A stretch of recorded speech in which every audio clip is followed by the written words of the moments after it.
안녕하세요. 저는 평범한 70대 남자입니다. 늘 사연을 듣기만 하다 이렇게 처음으로 글을 써보는데요. 다름이 아니라 제 딸과 사위에 대한 얘기를 좀 털어놓을까 해서 말입니다. 당시엔 충격과 상처로 얼룩진 하루하루를 보냈지만 지금은 시간이 흘러 웃으면서 얘기할 수 있게 됐으니 재밌게 들어주시길 바랍니다. 마지막에 기막힌 반전도 준비돼 있으니 꼭 끝까지 들어주세요. 그럼 시작해 보겠습니다. 제게 딸은 세상 무엇과도 바꿀 수 없는 보물이었습니다. 물론 자식이란 존재가 그렇지 않은 부모는 없겠지만 워낙 힘들게 태어난 아이라서 말이죠. 아내가 몸이 약해서 2번의 유산 끝에 간신히 얻은 아이였거든요. 아직도 기억에 생생합니다. 간호사가 갓 태어난 딸을 제 품에 안겨줬을 때가 말이죠. 꼬물꼬물 눈도 채 못 뜬 그 어린 핏덩이를 본 순간 이상하게 감격스러워 눈물이 핑 돌더군요. 저희 부모님은 딸이라는 걸 알고 내심 실망하신 눈치였지만 제게 아이의 성별은 그렇게 중요하지 않았습니다. 그저 무사히 건강하게 제게 와준 것만으로도 너무 감사했죠. 흔히 딸에게 꼼짝 못하는 아빠를 딸바보라고 하잖아요. 제가 딱 그랬습니다. 딸이라면 껌뻑 죽었고요. 딸이 갖고 싶어하는 예쁜 옷, 장난감 같은 게 있으면 그게 얼마든 전부 다 사주려고 노력했죠. 오죽하면 아내가 너무 오냐오냐 하지 말라고 걱정할 정도였답니다. 여보, 자꾸 그렇게 미정이 버릇 다 받아주면 안 돼요. 엄하게 대할 땐 엄하게 대해야죠. 에이, 내가 뭘 어쨌다고 그래. 애가 갖고 싶다던 그 인형 결국 사다 준 거 내가 모를 줄 알아요? 우리 살림에 그런 값비싼 인형은 사치예요. 그걸로 쌀을 샀으면 그게 몇 가만인데. 미정이가 갖고 싶다는데 어떻게 그럼. 다른 애들은 다 갖고 있다는데 어떻게 못 사준다는 얘기를 해. 내가 좀 더 열심히 일해서 돈 많이 벌어올 테니까 애한테 괜한 소리 말라고. 알겠지? 사실 저희 집이 그렇게 넉넉한 형편은 아니었어요.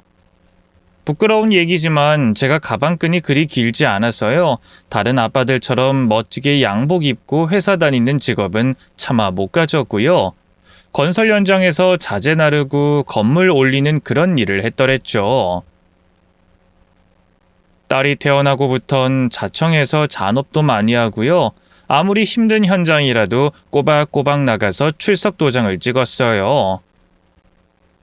일이 힘들면 힘들수록 돈을 더 많이 줬거든요.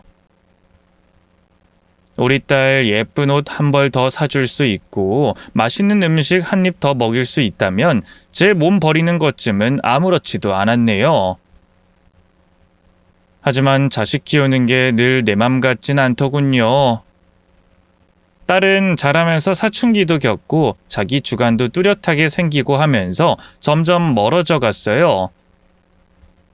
옛날엔 제가 퇴근하고 집에 돌아오면 얼른 달려나와 안겼거든요.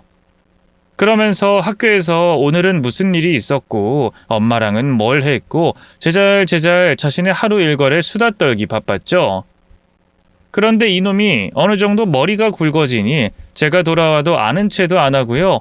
방문 꼭 걸어 잠그고 친구들과 전화로 비밀 얘기만 소곤대기 바쁘더군요.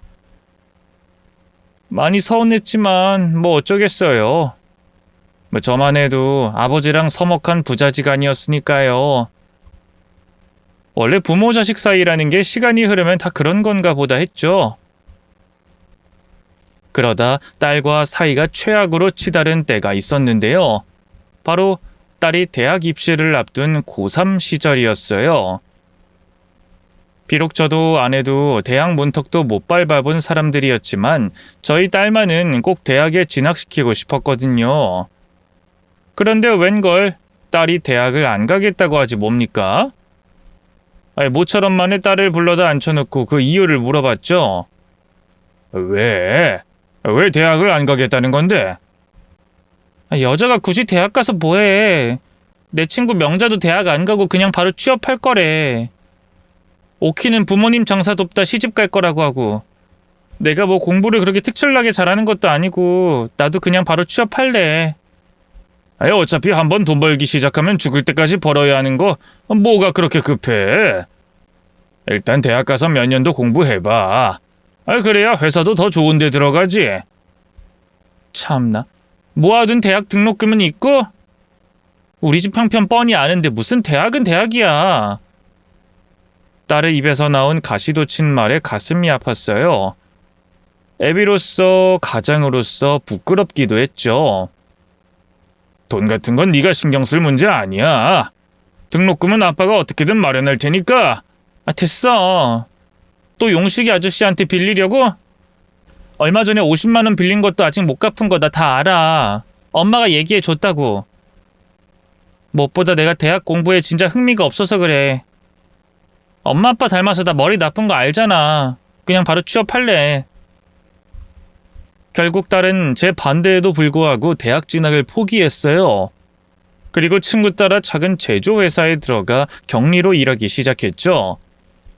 맘 같아선 굳은 바깥일 같은 건 못하게 하고 싶었어요. 곱게 집에만 있게 하다가 좋은 남자 생기면 시집 보내고 싶었죠. 하지만 현실이란 게 제 맘 같지가 않더군요. 또 그쯤에 제 건강에도 문제가 좀 생겼어요. 현장 일을 할 때 자꾸만 현기증이 나서 참고 참다가 병원에 갔는데요. 글쎄, 뇌종양이라고 하더군요. 종양 크기가 상당히 크다고 당장 수술해야 한다면서 의사가 기겁을 하더라고요. 문제는 병원비였어요. 먹고 사는데 바빠서 그 흔한 보험 하나 들어둔 게 없었거든요. 그땐 지금처럼 의료보험이나 복지가 잘 돼 있던 것도 아니라서요. 계산해보니 병원비가 정말 무시무시하더군요. 그냥 수술 안 받겠다고 하고 집에 돌아오니 아내가 옆에서 펑펑 울더군요. 그런 아내를 달래면서 급한 대로 여기저기 친지들에게 연락을 돌려봤어요. 하지만 수술비 몇백을 당장 빌려주겠다고 나서는 사람은 없었죠. 그때 구원의 손길을 내려준 건 놀랍게도 딸이었어요. 내가 그동안 회사 다니면서 모은 돈이야. 이걸로 당장 급한 불은 끌 수 있을 거야. 돈 더 필요하면 얘기하고. 회사에서 필요하면 월급 가벌해준다고 얘기했으니까. 아니 미정이 너 이 큰 돈을 언제 모은 거야? 내가 뭐 남들처럼 술 마시기래 쇼핑을 좋아하기래? 그간 돈 쓸 데가 없었잖아. 월급 나오면 그냥 고스란히 통장에 넣어두기만 했어. 늘 근검절약하며 살던 아내를 배운 걸까요? 딸은 그 나이 또래 여자들답지 않게 검소한 편이었어요. 옷이며 화장 같은 꾸미기에도 영 관심이 없었죠. 그래서인지 일한 기간에 비해 모은 돈이 제법 되더라고요. 또 회사 사장님이 제 사연을 전해 듣고는 감사하게도 딸의 월급을 가불해주겠다는 말까지 해줘서요. 마음은 많이 불편했지만 그래도 수술대에 무사히 오를 수 있었네요. 수술 경과도 좋아서 몇 년 안 돼 다시 건강을 회복할 수 있었죠. 그 사이에 경사스러운 일도 생겼어요. 바로 딸의 결혼이었죠. 생전 연애라고는 관심도 없어 보이기에 시집은 갈 수 있을까 걱정이 컸는데 웬걸 만나는 남자가 생겼다고 하더니만 속전속결로 집에 인사를 시키더군요. 별로인 놈이면 딸이 아무리 마음에 든다고 해도 반대할 작정이었는데요. 딸보다 나이만 좀 많을 뿐 다른 건 완벽했어요. 키도 훤칠하니 크고 인물도 신수가 훤했고요. 직업도 대기업 과장에 집안도 바깥 양반이 물류 사업을 해서 잘 살더군요. 오히려 저희 집이 너무 기운다 싶을 정도로 잘난 사위였죠. 무엇보다 딸을 좋아하는 게 눈에 보이기에 바로 결혼을 허락했네요. 결혼 후에 딸은 참 행복해 보였어요. 물론 아무래도 출가 외인이 됐다 보니 이전처럼 집에는 자주 못 왔지만 그래도 명절 때나 저희 부부 생일 때 가끔 오면 어찌나 남편 자랑을 하기 바쁘던지. 애비인 저는 안중에도 없는 것 같아서 서운할 정도였네요. 원 녀석도. 이서방이 그리 좋냐? 어쩜 그렇게 칭찬만 해대? 칭찬할 구석밖에 없는 걸 어떡해. 얼마 전에도 내가 먹고 싶어하던 복숭아를 갑자기 한 박스 사온 거 알아? 요즘 복숭아 구하기도 힘든데 따로 과수원하는 집을 수소문해서 구해왔지 뭐야. 아이고, 이서방이 참 대단하네. 부부 금실이 그리 좋으니 손주 보는 것도 금방이겠어. 아빠는 뭐 벌써부터 손주 얘기라고 그래. 결혼한 지 1년 넘었는데 슬슬 가질 때도 됐지. 안 그런가, 이서방? 맞습니다, 장인어른. 저희도 빨리 애 갖고 싶어서 열심히 노력하고 있습니다. 웃으며 말하는 사위를 보고 있자니 곧 손주가 생기겠구나 하는 기대가 벅차올랐는데요. 웬걸 그 이후로도 좀처럼 딸의 임신 소식은 들려오지 않았어요. 결혼한 지 3년이 넘어갈 무렵 결국 사돈댁에서도 말이 나왔나 보더라고요. 사부인의 권유로 딸네 부부는 난임병원에 가게 됐는데요. 너무나 충격적인 검사 결과가 나왔지 뭡니까. 글쎄 저희 딸이 불임이라고 하더군요. 자궁이 너무 약해서 착상이 잘 안 되는 몸이라지 뭡니까? 어릴 때부터 나름 좋은 것만 먹이고 좋은 것만 보게 하면서 귀하게 키운 딸인데 그런 딸이 불임이라니 너무나 상심이 컸어요. 무엇보다 사돈댁에 눈치가 보였죠. 그래도 애써 내색하지 않고 딸을 다독였네요. 괜찮아 미정아. 자궁에 좋다는 음식 많이 먹고 병원에서 시키는 대로 치료받고 하면 금방 괜찮아질 거야. 괜히 검사 결과 때문에 스트레스 받지 말고. 알겠지? 응, 걱정하지 마 아빠. 난 괜찮아. 그래. 그 바깥 사돈이나 안 사돈은 상심이 많이 크시지? 너한테도 뭐라고 하시든? 이서방은? 그런 거 걱정하지 마. 그 사람 그렇게 빨리 애 갖고 싶어 하던 사람도 아니었고 오히려 나 위로하기 바빠. 시부모님도 그렇고. 그렇다면 다행인데. 아빠야말로 내 걱정하지 말고 아빠 건강이나 챙겨. 병원 주기적으로 잘 다니고 있는 거지? 딸은 그 와중에도 오히려 제 건강을 먼저 챙기더라고요. 어느새 저도 모르는 사이에 부쩍 철이 든 것 같아서 가슴이 아프더군요. 딸은 말로는 다 괜찮다 했지만 글쎄요.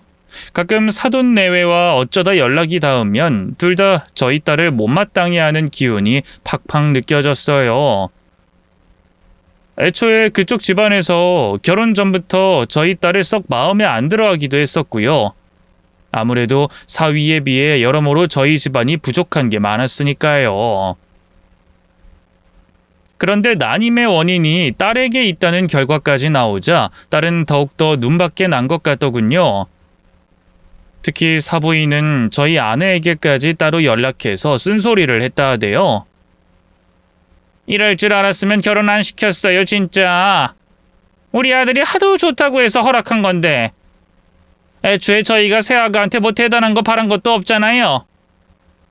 워낙 기대치가 없으니 남들 다 하는 것처럼 건강한 손주나 안겨줘라 한 건데 이제는 그것도 틀려먹었으니 원. 지금 집안 어르신들이 얼마나 말들이 많은 줄 알아요? 이런 표현 해도 될런지 모르겠는데 씨바지를 들이잔 말까지 나오고 있어요. 아내에게서 그 말을 전해 듣고 어찌나 화가 났는지 모릅니다. 요즘 세상에 씨바지라뇨. 그게 지금 사돈댁에 할 말입니까? 그만큼 저희 집안을 우습게 봤으니 아무렇지 않게 그런 말도 한 거겠죠. 사돈지간인 저희 부부한테도 이렇게 함부로 대하는데 딸에겐 얼마나 더 심하게 굴지 안 봐도 비디오였네요.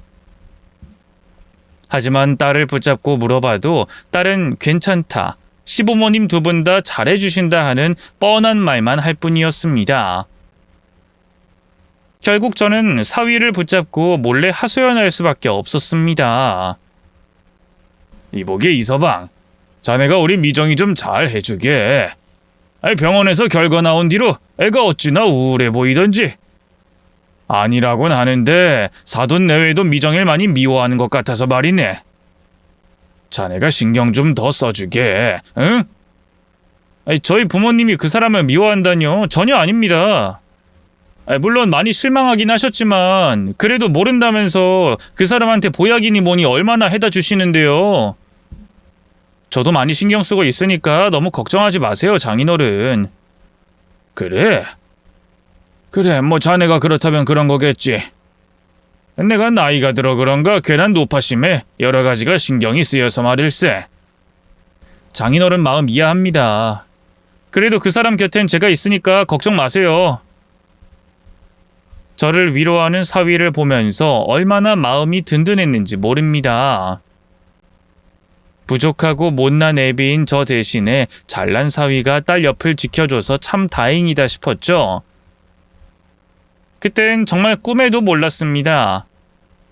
누구나 부러워하는 1등 남편이었던 사위에게 어마어마한 비밀이 숨겨져 있을 줄은 말이죠. 사위의 비밀을 알게 된 건 그로부터 반년 뒤 어느 날이었습니다. 그쯤에 저는 건설 현장 일을 그만두고 택시기사로 일하고 있었죠. 아무래도 나이가 들면서 영 몸이 예전 같지 않아서요.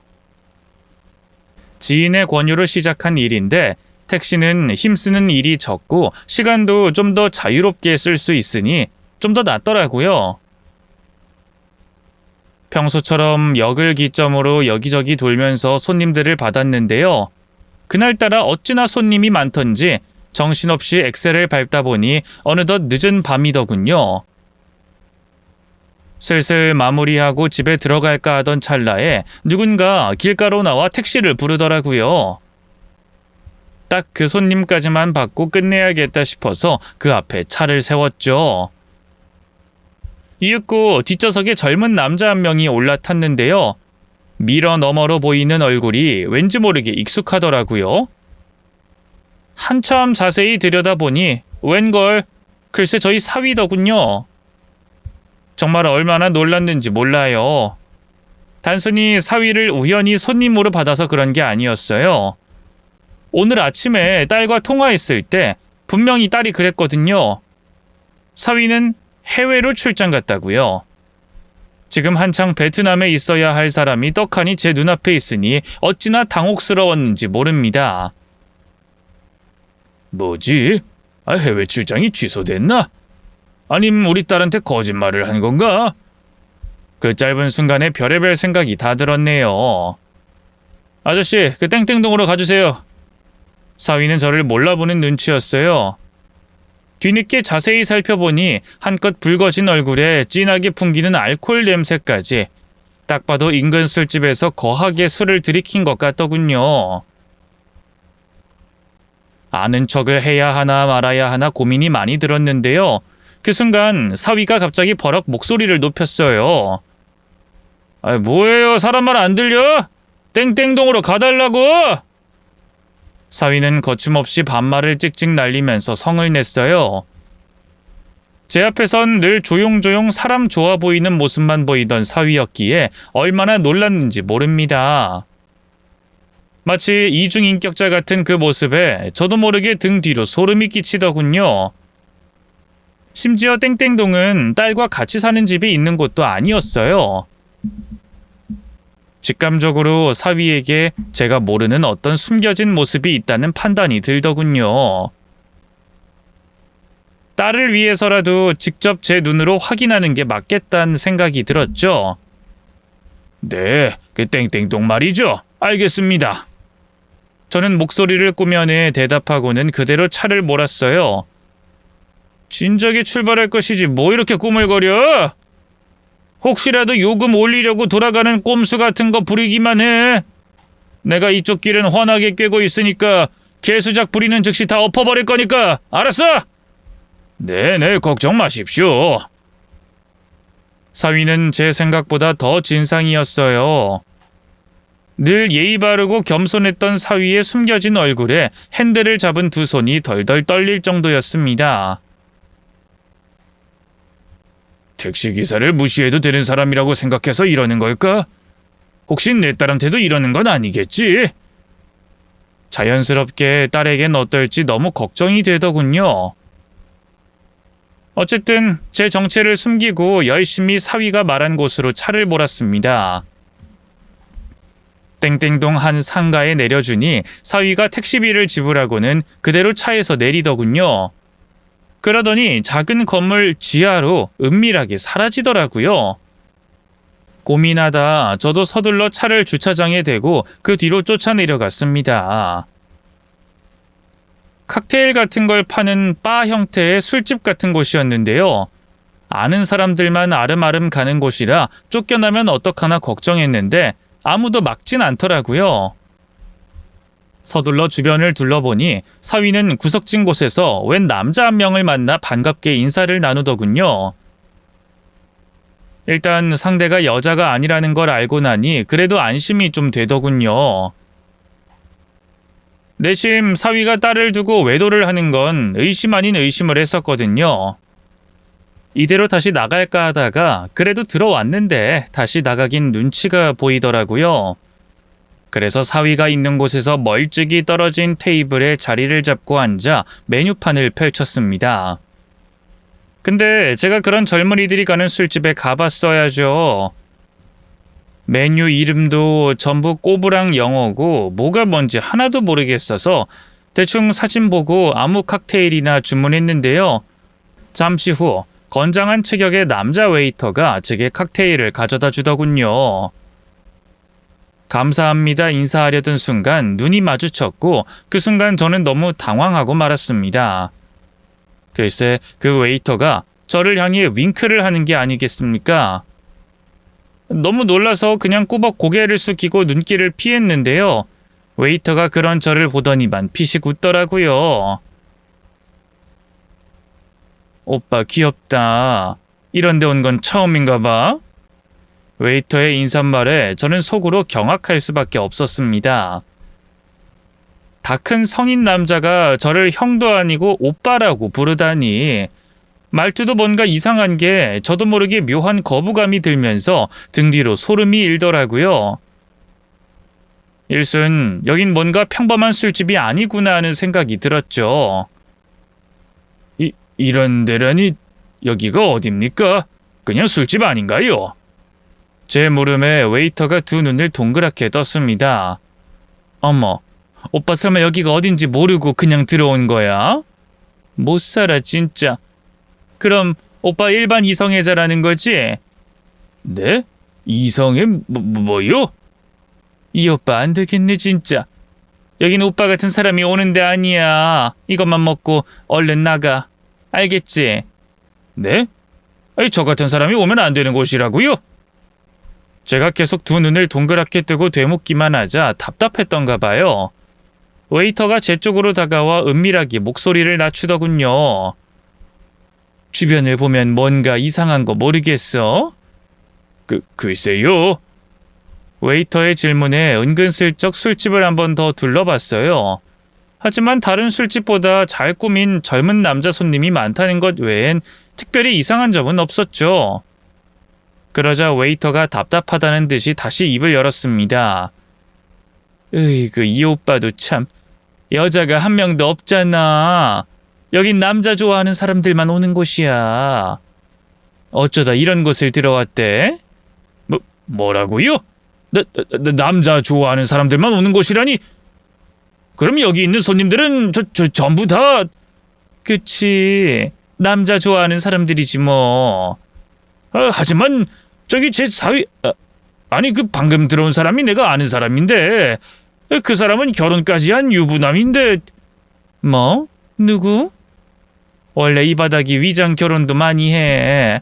그런 거 걸리면 괜히 골치만 아파지니까. 어쨌든 이것만 먹고 얼른 나가요. 알겠지? 괜히 우리 가게에서 말썽 일으키면 안 돼. 웨이터는 제게 너무나 충격적인 말을 남기고 그대로 떠나버렸습니다.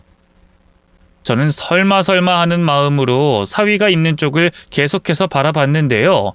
잠시 후 제 두 눈을 의심할 만큼 경악스러운 장면을 목도했지 뭡니까? 글쎄 사위가 조금 전 반갑게 인사한 그 남자와 진한 스킨십을 시작하더라고요.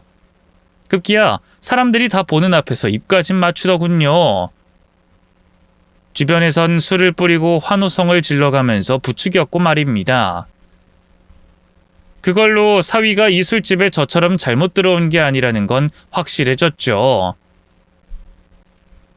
지금 이렇게 말로 술술 풀어내도 당시엔 얼마나 큰 충격을 받았는지 모릅니다. 사위가 있는 쪽으로 다가가려다 다리에 힘이 풀려 그대로 주저앉아 버릴 정도였죠. 하지만 충격적인 진실 앞에서 멍해진 것도 잠시, 저는 이내 정신을 단단히 재무장했습니다. 그리고 급하게 핸드폰을 꺼내 몰래 사위의 모습을 몇 장 사진으로 남겼죠.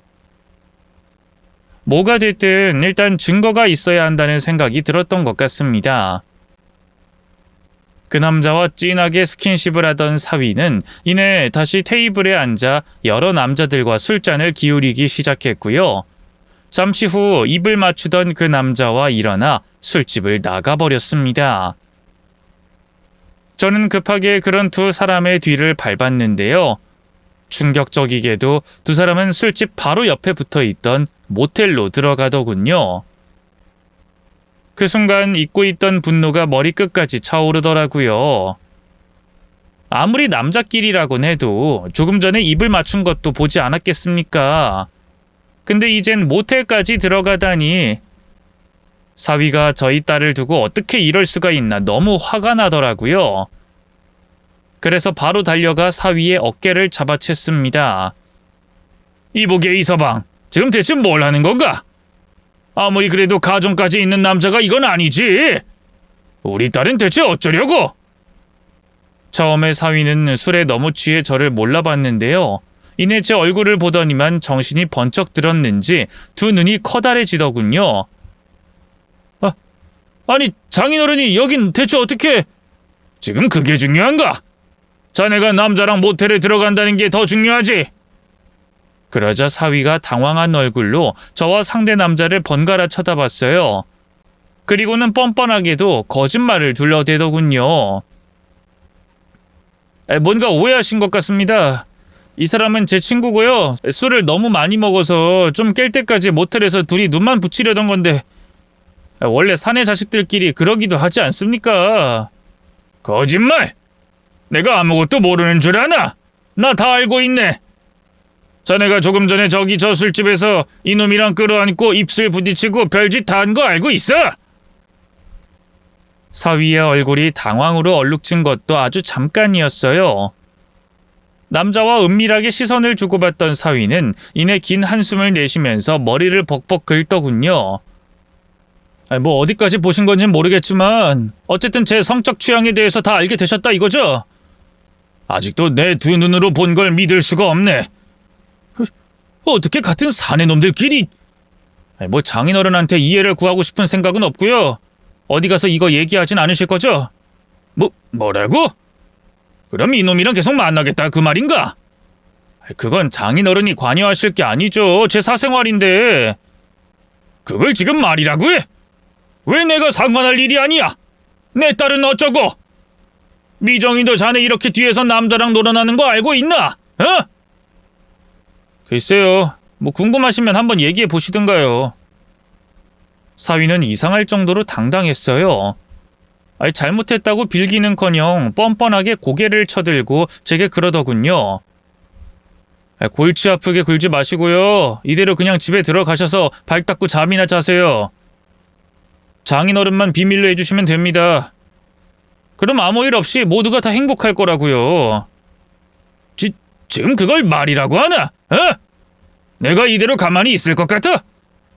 우리 딸한테도 얘기할 거고 자네 부모님한테도 다 말할 거야.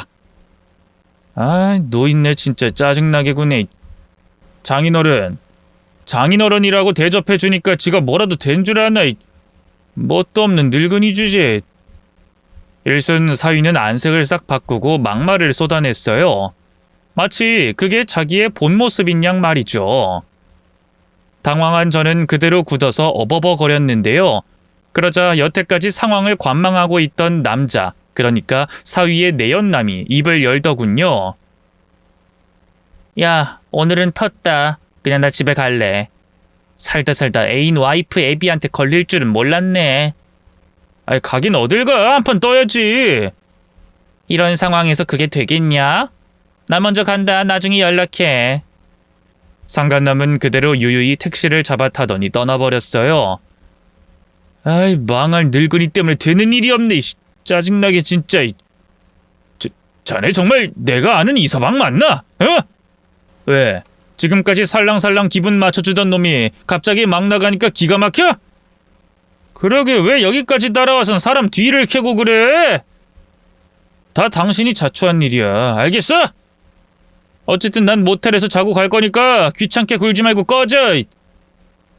사위는 욕지기를 하면서 저를 노려보더니만 그대로 모텔 안으로 들어가 버렸어요. 혼자 남겨진 저는 당황해선 어찌할 바를 모르다 일단 집으로 돌아갔습니다. 생각지도 못한 사위의 무시무시한 비밀에 처음 며칠간은 넋이 빠져 지냈던 것 같아요. 그리고 그 이후로는 깊은 고민의 시간이 이어졌죠. 딸에게 이 사실을 알려야 하나 말아야 하나 하고 말입니다. 딸이 먼저 연락도 없이 잠잠한 거 보니 사위가 먼저 말을 한 것 같진 않더라고요. 그렇지만 뭐가 됐든 딸도 알 건 알아야 했습니다. 사위의 성향은 둘째치고 어쨌든 사위가 외도를 한 건 사실이었으니까요. 일단 아내에게도 비밀로 하고 몰래 딸에게 연락했습니다.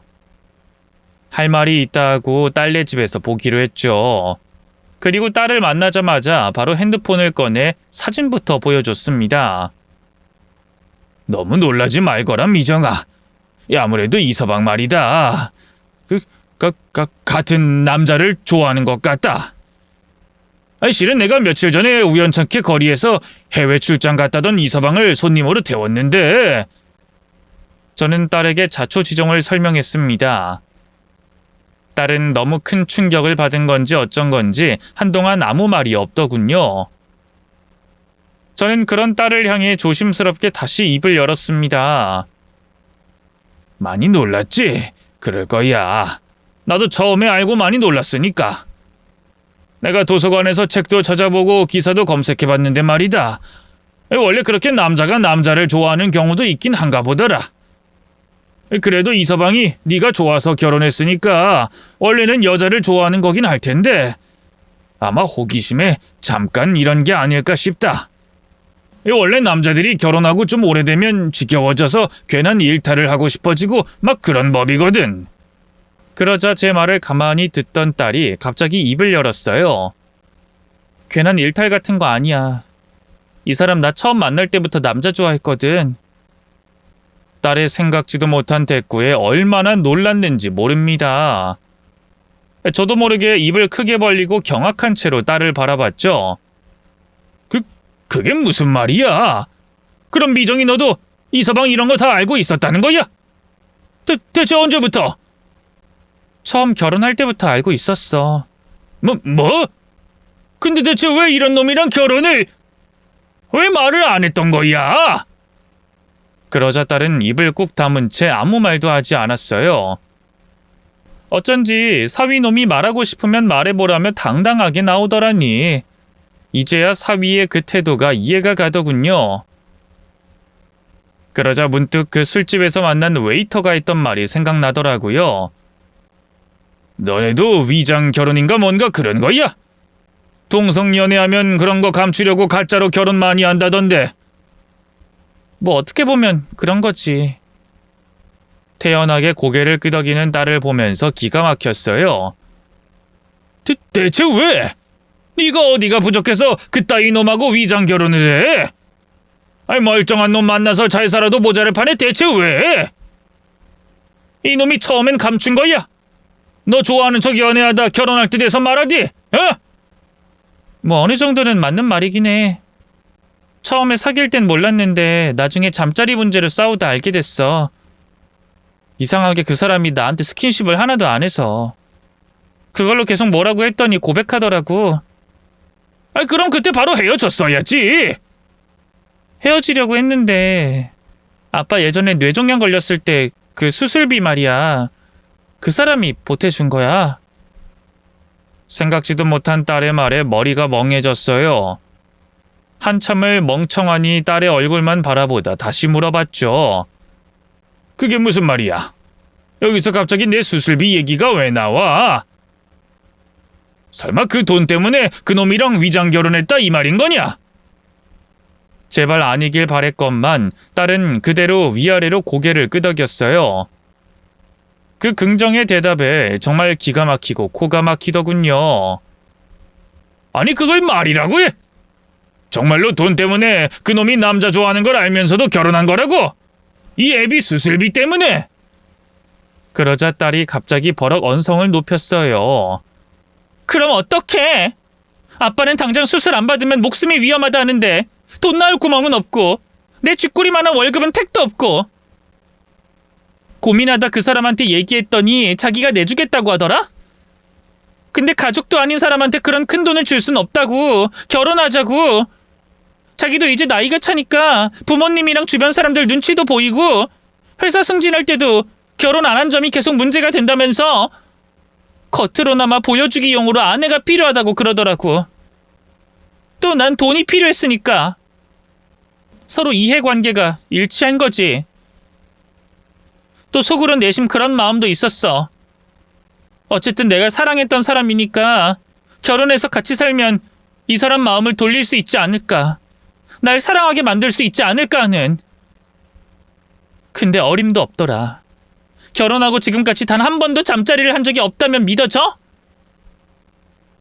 딸의 적나라한 말에 충격받아 숨쉬기가 힘들 정도였어요. 아무 말도 못한 채 황망하게 있는 저를 본 딸이 피식 웃었어요. 다른 남자들이랑 계속 외도하고 있다는 것도 눈치는 채고 있었어.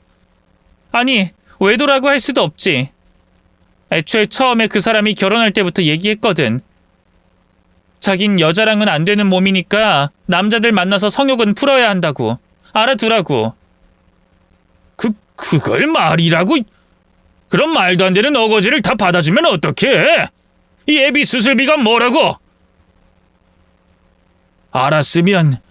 알았으면 절대 수술 안 받았을 거다. 차라리 죽고 말지. 아빠가 죽긴 왜 죽어? 내가 어떻게 아빠를 살렸는데? 무슨 돈으로 아빠를 수술시켰는데? 앞으로도 오래오래 건강하게 살아야 돼. 안 그럼 내가 이렇게 사는 의미가 없잖아. 어느새 딸의 눈엔 눈물이 그렁그렁했어요. 그런 딸을 보고 있자니 저도 자연스럽게 두 눈이 축축해지더군요. 애비란 놈이 딸의 인생을 팔아서 살아났는데 그것도 모르고 있었으니 도대체 그동안 딸이 얼마나 힘든 결혼 생활을 했을지 상상조차 되지 않았습니다. 충격적인 사실은 거기서 끝이 아니었어요. 딸이 불임이라는 것 역시 이서방의 계략이었습니다. 사돈내외가 하도 이세를 재촉하자 딸을 핑계로 내세운 거라고 하더군요. 그 얘기를 듣고 또다시 분노가 치솟아 올랐어요. 아니 그 쓰레기 같은 새끼가 진짜! 잠자리를 안 하는데 어떻게 애가 생겨? 지 부모한테라도 사실대로 말하든가. 아님 불임 원인이 자기한테 있다고 했어야지. 그 사람 완벽주의라서 자기한테 어떤 흠이 생기는 걸 못 견뎌해. 그래서 시부모님한테도 자기가 남자 좋아한다는 걸 철저하게 숨기는 거고. 그걸로 너희 시부모가 널 얼마나 들들 볶아댔을지 눈에 뻔히 보이는데. 아빠가 말은 안 했지만 사부인이 너희 엄마한테 전화해서 씨바지를 드려야 한다는 등 그런 소리까지 했었다고. 엄마랑 아빠한테까지 그랬다고? 정말 해도 해도 너무하시네. 딸이 말하는 걸 보아하니 사부인은 딸 앞에서도 아무렇지 않게 그런 류의 막말을 해온 것 같더라고요. 그걸 알고 나니 가슴이 더욱더 분노로 끓어올랐습니다. 안 되겠다. 당장 이혼하자. 그깟 수술비 아빠가 어떻게든 마련해서 갚아줄 테니까 이대로 갈라서. 아니 도대체 그동안 왜 이혼을 안 했던 거야? 그러자 돌아온 대답은 너무나 충격적이었습니다. 나 그동안 엄마 아빠 계속 실망만 시켰잖아. 엄마 아빠가 유일하게 기뻐하던 순간이 나 결혼할 때였는데 엄마 아빠가 그 사람을 얼마나 자랑스러워하고 아꼈어. 부자에 잘생기고 대기업 다니는 사위라고. 그렇게 동네방네 자랑하면서 좋아했는데 어떻게 이혼한다고 그래? 울며 고백하는 딸을 보고 있자니 억장이 무너지는 기분이었네요. 아빠가 그 자식을 그렇게 좋아했던 건 네 남편이라서, 네가 좋다고 한 남자라서 그랬던 거지 그 이상도 이하도 아니야. 아빠한텐 당연히 네가 최고지. 넌 언제나 아빠의 자랑스러운 딸이었어. 억만장자가 와서 널 데려간다고 해도 아까울 판에 그런 쓰레기 같은 놈이 널... 됐으니까 이혼해. 엄마한테도 아빠가 잘 얘기할 테니까. 그렇게 딸을 설득하고 있던 순간이었어요. 갑자기 초인종 소리가 울리더니 밖에서부터 사위의 목소리가 들려오더군요. 저는 잘됐다 싶어서 그대로 나가 사위랑 한판 붙으려고 했는데요. 딸이 일단 진정하라면서 저를 말리며 베란다로 숨기더군요. 아니 대체 내가 왜 숨어야 하는데? 글쎄 일단 들어가. 내가 나중에 다 설명할 테니까.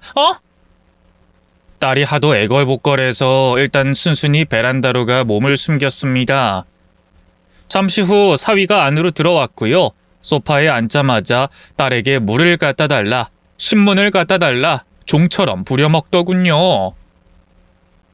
늘 자기가 딸 머슴이라는 둥 너스레를 떨던 사위였기에 그 모습만으로도 크게 충격받았는데요. 충격적인 사실은 거기서 끝이 아니었습니다. 네 애비는 아직 아무 말도 없어? 우리 아빠? 그렇지 뭐... 이상하네. 그때 분명히 너한테 바로 말한다 어쩐다 난리를 치기에 절대 가만히 안 있을 줄 알았는데. 네가 먼저 찾아가서 네 애비 입단속 좀 시켜. 혹시라도 우리 부모님한테 이 얘기가 귀에 들어가지 않게. 만약 그렇게 되면 너랑 네 애비 절대로 가만 안 둬. 내 성격 너도 알지? 알겠어. 아빠한테 내가 잘 얘기할게. 사위는 아무렇지 않게 딸 앞에서 주먹을 치켜들었고요. 딸은 창백하게 질린 얼굴로 고분고분 대답하더군요. 누가 봐도 위계 질서가 명확해 보이는 그 모습에 억장이 무너져 내렸는데요. 갑자기 벌떡 일어난 사위가 제 딸의 머리를 툭툭 치더군요. 그래, 잘 얘기해. 그 노친네 죽는 꼴 보고 싶지 않으면... 진짜 그때 뇌종양인지 뭔지 걸렸을 때 뒤지게 냅뒀어야 하는데 왜 괜히 살려선? 이럴 줄 알았으면 그 수술비 내주는 게 아니었는데. 아무리 그래도 그 말은 너무 심한 거 아니야? 그래도 우리 아빠인데. 사위의 도를 넘은 막말에 딸이 참다 한마디 했는데요. 그 순간 사위의 눈빛이 바로 변하더군요. 뭐? 너 지금 뭐라 그랬어? 뒤지게 냅뒀어야 한다니 무슨 말을 그렇게 하냐고. 그래도 우리 아빠인데. 애초에 당신이 수술비 보태준다고 안 했으면 내가 당신하고 결혼했을 것 같아? 이렇게 당신 대외적으로 아무 문제 없는 사람처럼 보이게끔 도왔을 것 같냐고. 이게 요즘 덜 맞았지? 어디 하늘 같은 남편한테 바락바락 대들어? 안 그래도 요즘 일 때문에 짜증나 죽겠는데. 너 오랜만에 좀 맞자. 사위는 그대로 양복 소매를 걷어붙였어요. 그리고 그대로 제 딸의 따귀를 올려붙이더군요. 어찌나 세게 때렸던지 딸은 그 자리에서 주저앉아 버렸어요. 사위는 그런데도 아랑곳 않고 제 딸에게 다시 손을 뻗으려고 하더군요. 애비로서 어떻게 그 꼴을 가만히 보고만 있겠습니까? 저는 그대로 베란다 문을 열고 뛰쳐나갔어요. 이 개만도 못한 새끼가 지금 내 딸한테 무슨 짓이야? 아니 당신이 여긴 어떻게... 씨발 언제부터 보고 있었던 거야? 이 음흉한 노친네가 몰래 뒤에서 관음하는 게 당신 취미야? 됐고 너 사실대로 말해. 대체 내 딸 언제부터 때렸어? 참나, 원래 여자는 3일에 한 번 때려야 한다는 말도 몰라? 사위는 아무렇지 않게 제 앞에서 절 조롱했어요. 그 꼴을 보고 있자니 머릿속에 남아있던 한 가닥 이성의 끈마저 툭 끊어져 버렸고요. 저는 그대로 사위에게 달려들어 마구 주먹을 날리기 시작했습니다. 그러자 사위는 웃기지도 않다는 듯이 맞서서 주먹을 올렸는데요. 자기가 이길 거라고 자신하는 눈치였어요. 자긴 건장한 데다 젊었고 저는 예전에 병치레까지 한 노인네라고 생각했으니 말입니다. 하지만 제가 왕년에 공사판에서 꾸준히 막일을 했던 몸 아니겠습니까? 또 한 번 크게 아프고 난 뒤로 꾸준히 운동을 해왔고요. 무엇보다 한때 권투에 푹 빠져서 미친 듯이 잼만 날리던 시절도 있었죠. 당시에도 어지간한 젊은 놈들이랑 팔씨름 같은 거라면 절대 밀리지 않았네요. 저는 바로 사위의 얼굴과 명치에 연달아 주먹을 꽂았고요. 사위는 이렇다 할 반항 한번 해보지 못하고 그대로 바닥에 쓰러졌습니다. 하지만 그걸로는 부족했어요. 그동안 사위가 저 모르게 딸을 학대해 왔을 걸 생각하면 여전히 속 깊은 곳에서부터 분노가 치밀어 올랐죠. 저는 나딘군 사위를 향해 몇 번이고 발길질을 했고요. 다시 일으켜 세워선 계속해서 주먹을 날렸습니다. 그러자 사위가 결국 코피를 질질 쏟으면서 제게 애원하더군요. 장인어른, 제가 잘못했습니다. 제발 그만해주세요. 저 너무 아파요. 살려주십시오. 고작 이거 맞고 엄살을 부려? 내 딸은 너보다 더 아프고 힘들었어, 이 개자식아! 저는 매달리는 사위를 계속해서 때렸어요. 결국 옆에서 지켜보던 딸이 그쯤 하면 됐다면서 절 말리더군요. 저는 그런 딸의 손을 붙잡고 그대로 현관으로 이끌었어요.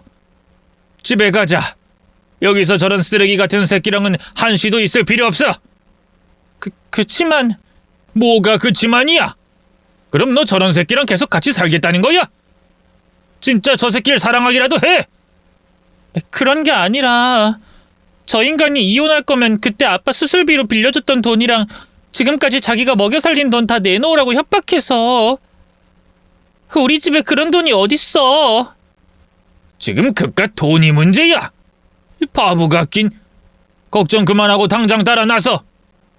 딸은 오랜 시간 사위에게 학대당해와서일까요? 정상적인 사고가 힘들어 보였어요. 요즘 젊은이들 말로 가스라이팅이라고 하나요? 가해자가 피해자에게 네 잘못이라는 등 세뇌하는 거 말입니다. 아무래도 그런 걸 당한 것 같았죠. 저는 그대로 딸을 데리고 친정으로 돌아왔어요.